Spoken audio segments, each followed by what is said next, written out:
ಇವತ್ತು ನಾನಿಲ್ಲಿ ಕುಂಬಳಕಾಯಿ ಹಲ್ವ ಮಾಡಿ ತೋರಿಸ್ತಾ ಇದ್ದೀನಿ. ಇವತ್ತು ನನ್ನ ಮಗನ ಹುಟ್ಟಿದಬ್ಬ ಇದೆ, ಅದಕ್ಕೆ ಸ್ವೀಟ್ ಮಾಡಬೇಕು. ಅದಕ್ಕೆ ಕುಂಬಳಕಾಯಿ ಹಲ್ವ ಮಾಡ್ತಾ ಇದ್ದೀನಿ. ಅದನ್ನೇ ನಿಮಗೂ ವಿಡಿಯೋ ಮಾಡಿ ತೋರಿಸ್ತಾ ಇದ್ದೀನಿ. ಇವತ್ತು ಕುಂಬಳಕಾಯಿ ಹಲ್ವ ಮಾಡೋದನ್ನು ತೋರಿಸ್ತಾ ಇದ್ದೀನಿ. ಅದಕ್ಕೆ ಏನೇನು ಬೇಕು ಅಂತ ಹೇಳ್ತೀನಿ. ಕುಂಬಳಕಾಯಿ, ತುಪ್ಪ, ಸಕ್ಕರೆ, ಗೋಡಂಬಿ, ದ್ರಾಕ್ಷಿ, ಏಲಕ್ಕಿ. ತುಂಬ ಕಡಿಮೆ ಸಾಮಗ್ರಿಗಳು ಸಾಕು, ತುಂಬ ಟೇಸ್ಟ್ ಆಗಿರುವಂಥ ಹಲ್ವ ರೆಡಿ ಆಗುತ್ತೆ. ಹೇಗೆ ಮಾಡೋದು ಅಂತ ತೋರಿಸ್ತೀನಿ.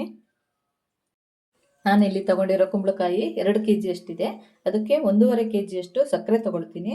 ಒಂದು 100 ಗ್ರಾಮ್ ಅಷ್ಟು ತುಪ್ಪ ತಗೊಳ್ತೀನಿ. ಗೋಡಂಬಿ ದ್ರಾಕ್ಷಿ ಒಂದು 25 ಗ್ರಾಮ್ ಅಷ್ಟು ತಗೊಂಡಿದ್ದೀನಿ. ಅದನ್ನು ಅವರವರಿಗೆ ಅನುಕೂಲ ಆದ ಹಾಗೆ ತಗೊಳ್ಬೋದು.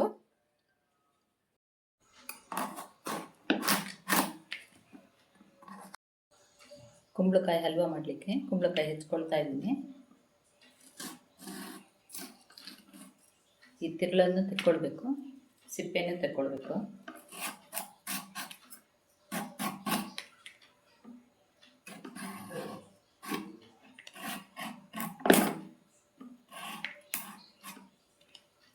ಈ ತಿರುಳಲ್ಲಿ ಬೀಜ ಎಲ್ಲ ತೆಗೆದು ಹಾಕಿದ್ರೆ ಇದರಲ್ಲಿ ಸಾಸಿವೆ ಮಾಡಲಿಕ್ಕಾಗುತ್ತೆ, ಚೆನ್ನಾಗಿರುತ್ತೆ ಅದು. ಕುಂಬಳಕಾಯಿ ಎಲ್ಲ ಸಿಪ್ಪೆ ತಗೊಂಡಾಗಿದೆ. ಈಗ ಇದನ್ನು ತುರಿಬೇಕು. ಒಂದೊಂದೇ ಸೈಡ್ ತಗೊಂಡು ತುರ್ಕೊಳ್ಬೇಕು.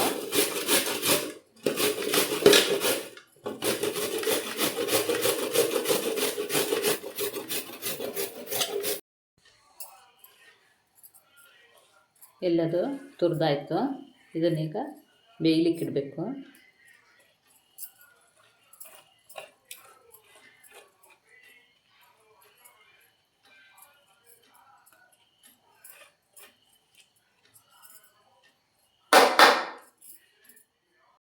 ಸ್ಟೌವಲ್ಲಿ ಮಾಡೋದ್ರಿಂದ ಕುಕ್ಕರಲ್ಲಿ ಬೇಯಿಸ್ಕೊಳ್ತಾ ಇದ್ದೀನಿ. ಇಲ್ಲಾಂದರೆ ಸೌದೆ ಒಲೆಯಲ್ಲಿ ಮಾಡಿದ್ರೆ ಚೆನ್ನಾಗಿರುತ್ತೆ. ನೀರು ಅದರಲ್ಲೇ ಬತ್ತಿ ಬಿಟ್ಟು ಅದರಲ್ಲಿ ಕುಂಬಳಕಾಯಿ ಬೇಯುತ್ತೆ.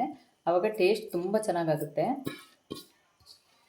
ಇದನ್ನು 2-3 ವಿಸಲು ಕೂಗಿಸ್ಕೊಳ್ಬೇಕು.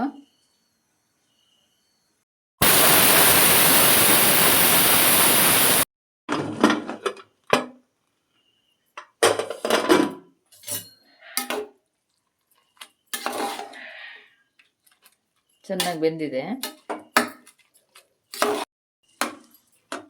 ನಾನು ಇದರಲ್ಲಿ ಸ್ವಲ್ಪ ನೀರು ತೆಕ್ಕೊಳ್ತೀನಿ. ನೀರಿದ್ರೆ ಅದು ಆಗುವಾಗ ಲೇಟ್ ಆಗುತ್ತೆ ಅಂತ ಹೇಳಿಬಿಟ್ಟು, ಬತ್ತಲಿಕ್ಕೆ ತುಂಬ ಟೈಮ್ ತಗೊಳುತ್ತೆ. ಹಾಗಾಗಿ ಸ್ವಲ್ಪ ನೀರು ತೆಗೆದು ಮತ್ತೆ ಸಕ್ಕರೆ ಹಾಕಿ ಮಾಡ್ತೀನಿ.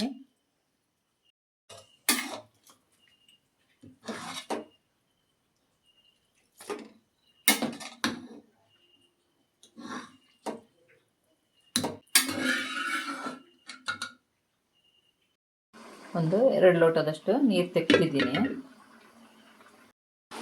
ಕುಂಬಳಕಾಯಿ ತುರಿದಿರೋದು ಇದು ಬೆಂದು ಒಂದು 2 kg ಅಷ್ಟು ಇದೆ. ಅದಕ್ಕೆ ನಾನು 1.5 kg ಅಷ್ಟು ಸಕ್ಕರೆ ಹಾಕ್ಕೊಳ್ತಾ ಇದ್ದೀನಿ. ಸಿಹಿ ಹೆಚ್ಚು ಕಡಿಮೆ ಮಾಡ್ಕೊಬೋದು.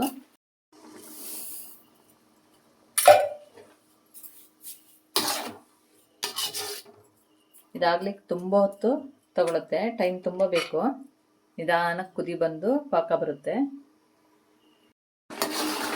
ಇದನ್ನು ಅವಾಗವಾಗ ಹೀಗೆ ಮಗ್ಸ್ಕೊಳ್ತಾ ಇರಬೇಕು.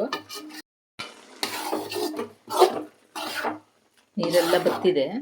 ಇದೊಂದು ಸ್ವಲ್ಪ ಇನ್ನು ಪಾಕ ಬರಬೇಕು.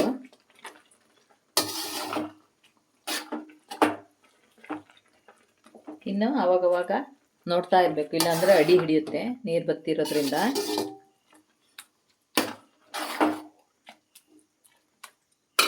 ಕುಂಬಳಕಾಯಿ ತುರಿ ಎಲ್ಲ ಪಾಕನ ಹೀರ್ಕೊಳ್ಬೇಕು, ಅವಾಗಲೇ ಚೆನ್ನಾಗಾಗೋದು. ನಾನು ಒಂಚೂರು ಕಲ್ಲರ್ ಹಾಕ್ಕೊಳ್ತಾ ಇದ್ದೀನಿ. ಕಲ್ಲರು ಬೇಕಾದರೆ ಹಾಕ್ಕೊಳ್ಬೋದು, ಇಲ್ಲಾಂದರೆ ಹಾಗೆ ಇದ್ರೂ ಆಗುತ್ತೆ.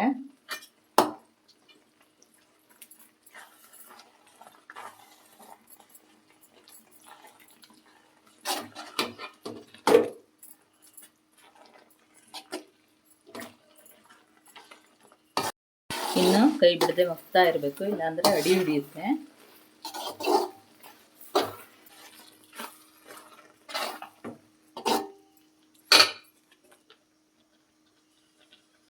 ಈಗ ಸ್ವಲ್ಪ ಏಲಕ್ಕಿ ಪುಡಿ ಹಾಕ್ಕೊಳ್ತೀನಿ.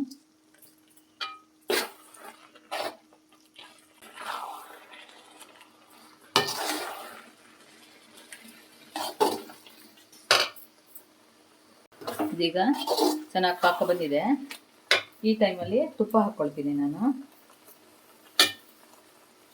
ಒಂದು 100 ಗ್ರಾಮ್ ಅಷ್ಟು ಹಾಕ್ಕೊಳ್ತೀನಿ.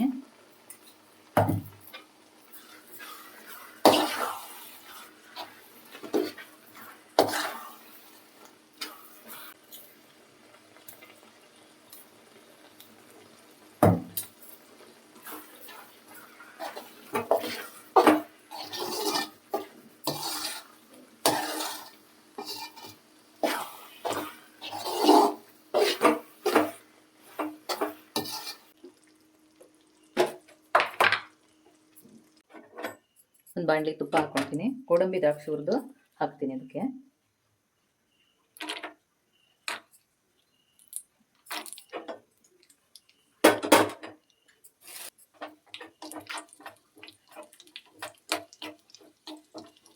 ದ್ರಾಕ್ಷಿ ಹಾಕ್ಕೊಳ್ತೀನಿ. ಸಾಕು, ಇದನ್ನು ಹಲ್ವಕ್ಕೆ ಹಾಕ್ಕೊಳ್ತೀನಿ.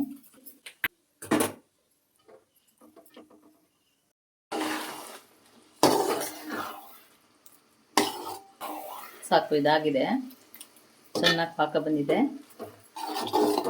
ಸುತ್ತ ಎಲ್ಲ ಸಕ್ಕರೆ ಗಟ್ಟಿಯಾಗಿರೋದು ಗೊತ್ತಾಗುತ್ತೆ. ಇಷ್ಟಾದರೆ ಸಾಕಾಗುತ್ತೆ. ಕುಂಬಳಕಾಯಿ ಹಲ್ವ ರೆಡಿಯಾಗಿದೆ.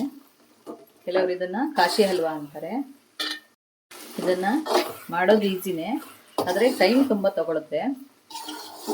ಜಾಸ್ತಿ ಐಟಮ್ ಏನು ಬೇಕಾಗಲ್ಲ. ಹಲ್ವ ಕರೆಕ್ಟಾಗಿದೆ. ಸ್ವೀಟು ಕರೆಕ್ಟಾಗಿರುತ್ತೆ. ಇದು ನೋಡಿದಾಗಲೇ ಗೊತ್ತಾಗುತ್ತೆ. ಸಕ್ಕರೆ ಸರಿಯಾಗಿದ್ದರೆ ಗಟ್ಟಿಯಾಗಿ ಬರುತ್ತೆ, ಇಲ್ಲಾಂದರೆ ನೀರಾಗಿರುತ್ತೆ.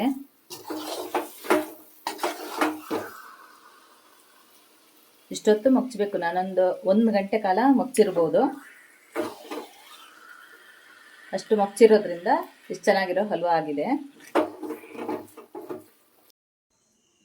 ಬಿಸಿ ಬಿಸಿಯಾದ ಕುಂಬಳಕಾಯಿ ಹಲ್ವ ರೆಡಿಯಾಗಿದೆ. ಬಿಸಿ ಬಿಸಿಯಾದ ಕುಂಬಳಕಾಯಿ ಹಲ್ವ ರೆಡಿಯಾಗಿದೆ. ಈ ವಿಡಿಯೋ ನೋಡಿದವರು ಲೈಕು, ಶೇರು, ಕಮೆಂಟ್ ಮಾಡಿ. ಸಬ್ಸ್ಕ್ರೈಬ್ ಮಾಡದೇ ಇರೋರು ಸಬ್ಸ್ಕ್ರೈಬ್ ಮಾಡಿ. Thank you.